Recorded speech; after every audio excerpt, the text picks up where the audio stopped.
মা, মা গো, কেমন আছো তুমি? জানো মা, ওরা না আমাদের অধিকার ছিনিয়ে নিতে চায়।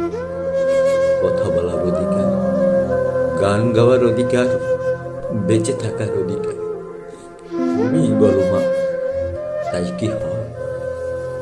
তাই তো তোমার পাগল ছেলে খোদার কাছে নালিশ করতে তোমাদের ছেড়ে চলে গেছি দূরে, বহু দূরে। কেঁদো না মা, কেঁদো না। আমি আছি, আমি থাকবো, আমি তোমাদের পাশেই আছি।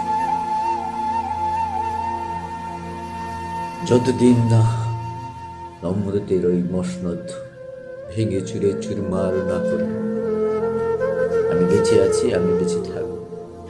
তুমি কেঁদো না মা।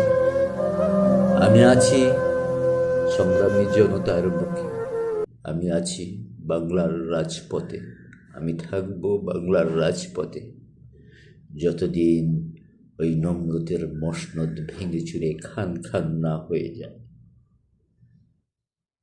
কেঁদো না মা, তুমি কেঁদো না।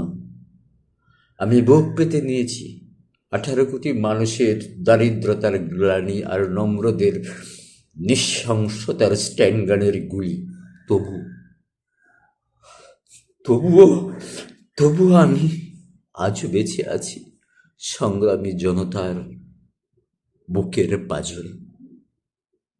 বাংলার প্রতিটি রাজপথে থাকব আজীবন, যতদিন অধিকার আদায়ের সংগ্রাম করতে হয়, যতদিন এই নম্রতের সিংহাসন ধ্বংস না হয়, আমি ততদিন না থাকব প্রতিটি 18 কোটি মানুষের বুকের পাঁজরে, সংগ্রামী জনতার গ্রামে, বাংলার রাজপথে। তুমি দোয়া করো মা।